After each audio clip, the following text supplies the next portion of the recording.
नमस्कार, आप देख रहे हैं न्यूज नेशन। मैं हूं पिनाक त्यागी और क्वेश्चन आवर में हम बात करेंगे नेताओं की बदजुबानी की, गंदी बात की। चुनावी मौसम में नेताओं के बीच आरोप प्रत्यारोप का दौर कोई नई बात बिल्कुल नहीं होती, लेकिन विदेश मंत्री सलमान खुर्शीद ने मोदी पर निशाना साधने में तमाम हदें पार कर दी हैं। सलमान साहब ने मोदी पर एक ऐसी टिप्पणी की जिससे लोकतांत्रिक मर्यादाओं को तार तार कर रख दिया। फागुन और चुनावों की आहट के बीच राजनीतिक दलों के बीच बयानों के गुलाल उड़ना कोई अनोखी बात नहीं है, लेकिन देश के विदेश मंत्री ने सियासी दुश्मनी साधने में जिस रंग का इस्तेमाल किया है, उससे माहौल जरूर स्याह हो गया है। मनमोहन सिंह के कैबिनेट के बड़े मंत्री ने फर्रुखाबाद की एक छोटी सी सभा में नरेंद्र मोदी पर ऐसी टिप्पणी की जिसने सियासी पारे को और ऊपर चढ़ा दिया है। उसके बाद वहां की मंत्री माया कोटरानी वो नादिया पड़ौजा में जाती है और वहां लोगों को मरवाती है। मैं नहीं कह रहा हूं, उनको तो सुप्रीम कोर्ट ने सीट नहीं दी है उनको। उसके बाद वहां की मंत्री माया कोटरानी वो नादिया पड़ौजा में जाती है और वहां लोगों को मरवाती है। मैं नहीं कह रहा हूं, उनको तो सुप्रीम कोर्ट ने सीट नहीं दी है, उनको तो सलाह हो रही है, उनको तो आपको पूरे आजीवन कारावास की सजा उनको मिली है।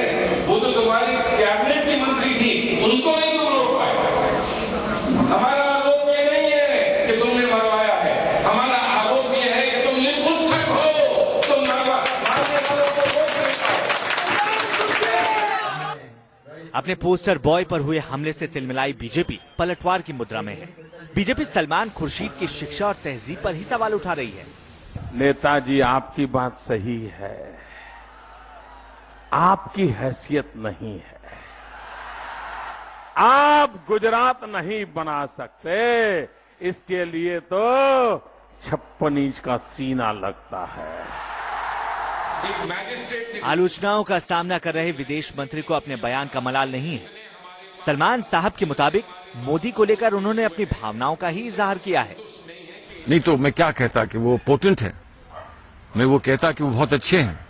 मैं तो यही कह सकता हूं कि वो अच्छे नहीं है इसलिए कि इतने लोगों को वहां कष्ट हुआ है, इतने लोगों को वहां पर अपना जीवन त्याग करना पड़ा है और इतने कष्ट में अभी भी वहां लोग हैं। तो मैं और क्या कहूं, इससे कोई और अच्छा शब्द मेरी भावना को व्यक्त करने के लिए अगर वो मुझे बता सकते हैं तो मैं वो शब्द स्वीकार करता हूं। मोदी को पहले कुएं का मेढक बता चुके सलमान खुर्शीद के लिए फर्रुखाबाद में सियासी हवा माकूल नहीं है।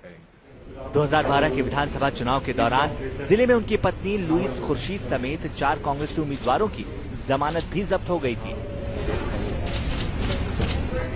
ऐसे में मुस्लिम बहुल फर्रुखाबाद में मोदी को निशाने पर लेकर वोटों का ध्रुवीकरण करना उनकी सियासी मजबूरी लगती है। सलमान खुर्शीद ने अपने बयान पर कोई सफाई नहीं दी, बल्कि कहा कि नरेंद्र मोदी के प्रशासनिक अक्षमता पर वो सवाल खड़े कर रहे हैं।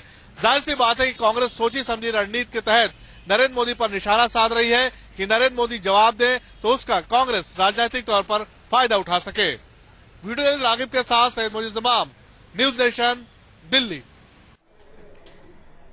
चलिए, और सलमान खुर्शीद अपने बयान पर शर्मिंदा नहीं है, बल्कि कह रहे हैं पोटेंट नहीं है वो तमाम कामकाज करने में। तो इनकॉम्पिटेंस और इम्पोर्टेंट दोनों में विदेश में पढ़कर आए विदेश मंत्री फर्क शायद नहीं कर रहे हैं, लेकिन राजनेता इसको किस तरह से लेंगे, इस पर चर्चा करने के लिए हमारे साथ मुकेश नायक कांग्रेस नेता जुड़ रहे हैं, हमारे साथ बीजेपी से लक्ष्मीकांत वाजपेयी जी जुड़े हैं और राजीव रंजन जेडीयू से हमारे साथ जुड़ेंगे। चर्चा को यहीं तक सीमित नहीं रखेंगे, बल्कि राजनीति में गंदी जबान जो है वो हर सियासी दल की होती है, हर सियासी दल के नेता की होती है, चेहरे बदल जाते हैं, तो इस पर भी चर्चा करेंगे। लेकिन आगे इससे पहले आज की जो ये पूरा का पूरा बवाल का विषय है, बीजेपी किस तरह से उसको लेकर तिलमिलाई हुई है। सलमान खुर्शीद के साथ ही बीजेपी नेता सोनिया और राहुल से भी सफाई मांग रहे हैं, लेकिन कांग्रेस ने विदेश मंत्री के बयान पर अभी तक कोई औपचारिक प्रतिक्रिया नहीं दी है। हमला मोदी पर हुआ तो बीजेपी के कमांडरों ने भी पोजीशन ले ली। सलमान खुर्शीद ने मोदी पर निशाना साधा तो बीजेपी भी जवाब सोनिया और राहुल से मांग रही है। सोनिया गांधी जवाब दें, राहुल गांधी जवाब दें, क्या इस तरह की भाषा का वो समर्थन करते हैं? माफी मांगनी चाहिए श्रीमान सलमान खुर्शीद को अपनी इस अभद्र भाषा के प्रयोग के लिए। ये प्रयोग नहीं, ये भारत की राजनीति की निम्नतम जो स्थिति है उसे कह सकते हैं। ये दुर्भाग्यपूर्ण है। अच्छा है, ये उनकी बौखलाहट का परिचय है। देश इसका जवाब देगा। मोदी पर बिलो द बेल्ट हमला करने वाले सलमान खुर्शीद अपने बयान को लेकर पार्टी में तो तन्हा पड़ते ही जा रहे हैं। मोदी के दूसरे धुर विरोधी भी विदेश मंत्री के बयान की मजम्मत कर रहे हैं। ये बहुत निंदनीय बयान है, मैं इसकी कड़ी निंदा करता हूं। श्री नरेंद्र मोदी को राजनीतिक तौर पर परास्त करने के प्रयास किए जाने चाहिए, उनकी राजनीतिक महत्वाकांक्षा को रोके जाने का प्रयास किया जाना चाहिए, लेकिन तृतीय श्रेणी के आरोप लगा करके राजनीति को बदनुमा बनाने का कोई प्रयास अगर किया जाता है तो हम उसकी आलोचना करते हैं। फिरका परस्त ताकतें मुल्क में जिस तरह से सर उठा रही हैं, उसके खिलाफ कोई बोलता है, उस पर आवाज उठाई जाती है तो उठानी चाहिए, जिम्मेदारी है उनकी, लेकिन भाषा का इस्तेमाल सही होना चाहिए। राहुल गांधी कांग्रेस के सभी प्रवक्ताओं और बड़े नेताओं को मोदी पर सीधे हमले से परहेज करने की हिदायत दे चुके हैं। पुराने अनुभव बताते हैं कि मोदी अपने ऊपर हुए हमलों से भी ताकत हासिल करते हैं। ऐसे में सलमान खुर्शीद का ये बयान उनका या उनकी पार्टी का कुछ भला कर पाएगा, इस पर यकीन करने वालों की तादाद कम ही होगी। Team news nation. चलिए, और हमारे साथ हमारे सभी मेहमान मुकेश नायक जी, राजीव रंजन जी, लक्ष्मीकांत वाजपेयी जी जुड़े हुए हैं। पहला सवाल कांग्रेस नेता मुकेश नायक जी से। मुकेश जी, जब मोदी ताबड़तोड़ हमले कर रहे थे आज से 2-3 महीना पहले, तब राहुल ने कहा था कि भाई हम ऐसी अभद्र भाषा का इस्तेमाल नहीं कर सकते, हम असभ्य भाषा नहीं बोल सकते। आज जब उनकी ही पार्टी के विदेश मंत्री भाषा की सीमा लांघते हैं और उस पर खड़े रहते हैं, आप क्या कहेंगे राहुल और उनकी पार्टी? देखिए, हमारे नेता राहुल गांधी जी ने तो कभी भी इस तरह की किसी भाषा का प्रयोग नहीं किया। जहां तक सलमान खुर्शीद साहब के बयान का प्रश्न है, तो उनका बयान उनकी अंतर्वेदना, जो उनके अंदर आक्रोश था, वेदना थी, उसके लिए इससे अच्छे शब्द वो ढूंढ नहीं पाए।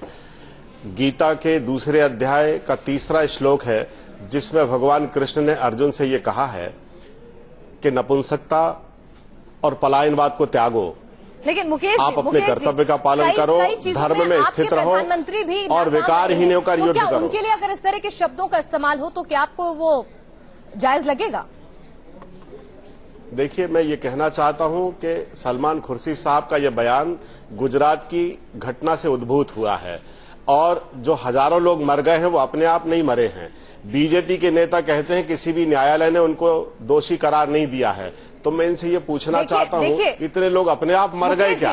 इतनी रक्तपात और हिंसा अपने आप? मुकेश नायक जी, लक्ष्मीकांत जी बोलिए। सिख दंगे में 84 में हजारों सिखों को मरवाने वाली कांग्रेस किस मुंह से ये बात कह रही है? और अभी तक कांग्रेस किसी न्यायालय से बरी नहीं हुई है।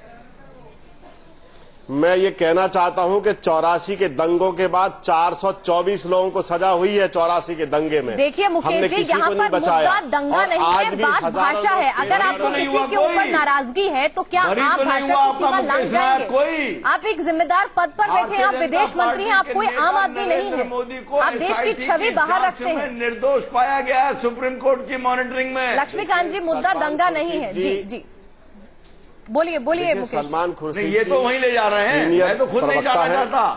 सलमान खुर्शीद पर सीमित मुझे पूरी बात करने दीजिए। नायक जी भी वहीं तक सीमित रहे। मैं ये कहना चाहता हूं कि सलमान खुर्शीद जी हमारे सीनियर प्रवक्ता हैं। उन्होंने जो बयान दिया है उसका आशय मुहावरे से है, और केवल वो ये कहना चाहते हैं जो लोग इस देश में।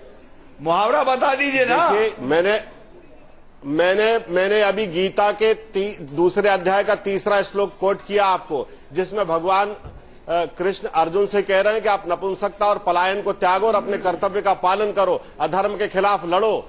ये मुहावरा परंपरा से मिला है इस देश में, कोई पहली बार नहीं बोला जा रहा है। और दूसरी बात मैं ये कहना चाहता हूं कि मैं क्या आप मोदी को अर्जुन मान रहे हैं? यहाँ नहीं बैठा। क्या आप मोदी को अर्जुन मान रहे हैं और उनकी जो लड़ाई है वो अच्छाई के लिए लड़ाई मान रहे हैं? अगर आप यहाँ पर कृष्ण का उदाहरण दे रहे हैं। जी जी जी, वो कभी अर्जुन हो नहीं सकते, क्योंकि वो अधर्म का समर्थन कर रहे हैं। दूसरी बात, गुजरात में जो भी हुआ, वो वाक्य जो गीता का आप सुना रहे हैं वो उन पर लागू नहीं हो सकता। और न सलमान खुर्शीद की हैसियत कृष्ण बनने की है। सलमान खुर्शीद जैसे व्यक्ति को कृष्ण के रूप में निरूपित मत करिए।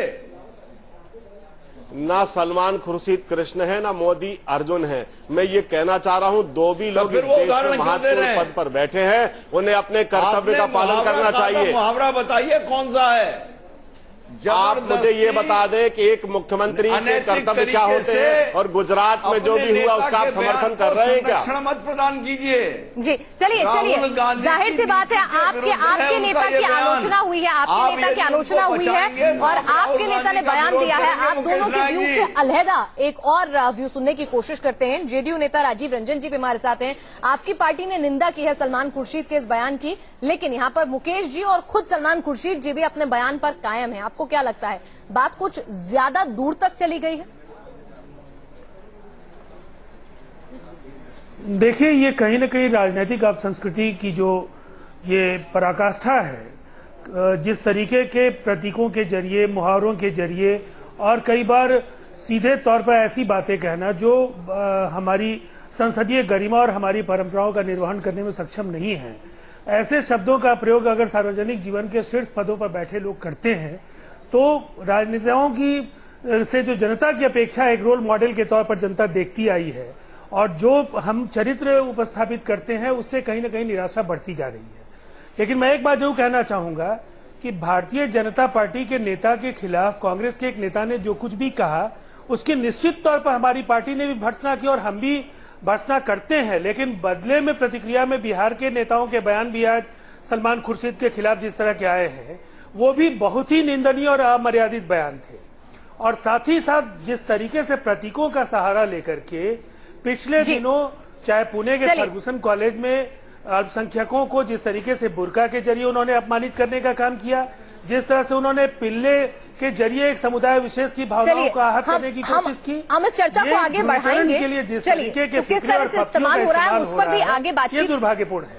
आगे बातचीत हम करेंगे, लेकिन इस बीच हम जिस तरह से यहाँ पर कहा गया है राजीव रंजन जी द्वारा कि बीजेपी के नेताओं ने भी कोई कोर कसर नहीं छोड़ी है इसका जवाब देने में। कांग्रेस के नेता ने अगर मोदी पर आपत्तिजनक टिप्पणी की तो बीजेपी की भारती कतई पीछे नहीं। सलमान खुर्शीद को तो बीजेपी नेताओं ने नसीहतों का पाठ पढ़ा दिया, लेकिन अपने नेताओं को पार्टी ऐसी बयानबाजी करने से रोक नहीं पाई। मध्य प्रदेश के मुख्यमंत्री शिवराज सिंह चौहान के एक आपत्तिजनक बयान का निशाना बने कांग्रेस के उपाध्यक्ष राहुल गांधी। नीमच में शिवराज सिंह चौहान ने अपनी रैली के दौरान राहुल गांधी को पूंछ का बाल करार दे दिया। एक तरफ वो नरेंद्र मोदी जी और एक तरफ राहुल गांधी जी है।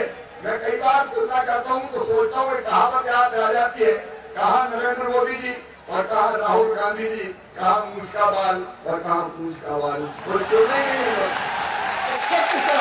मोदी को मूंछ और इज्जत से जोड़कर शिवराज ने जो इज्जत बख्शी वो उनका सियासी कर्तव्य था, लेकिन राहुल गांधी के लिए उन्होंने जो शब्द इस्तेमाल किए वो कहीं से भी सभ्य भाषा के दायरे में नहीं आते। आमतौर पर शिवराज सिंह चौहान ऐसे बयानों से परहेज करते हैं, लेकिन जब पार्टी के पीएम कैंडिडेट पर हमला किया गया हो तो पलटवार करना सियासी मजबूरी बन जाता है। नीमच में एक कार्यक्रम के दौरान शिवराज ने नरेंद्र मोदी को मूंछ का बाल तो राहुल गांधी को पूंछ का बाल बता डाला। दरअसल पार्टी में नमो के बढ़ते कद के मद्देनजर आडवाणी खेमे के शिवराज की ये कवायद नमो के साथ नजदीकियां बढ़ाने की कोशिश के बतौर देखी जा रही है। वीडियो जर्नलिस्ट अभय के साथ नीरज श्रीवास्तव, न्यूज नेशन, नीमच। चलिए, नेताओं की तो अपनी अपनी राय हो सकती है अपने पार्टी के हिसाब से, लेकिन जनता की क्या राय है राजनीति की गंदी भाषा पर, वो हमारे दर्शक लगातार हमें भेज रहे हैं और कुछ राय हम अपने कार्यक्रम में यहाँ पर शामिल कर रहे हैं। क्या बदजुबानी और गंदे आरोप हमारे देश के नेताओं की आदत बन गई है? ये सवाल हमने पूछा था और इस पर जनता की राय हमें लगातार मिल रही है।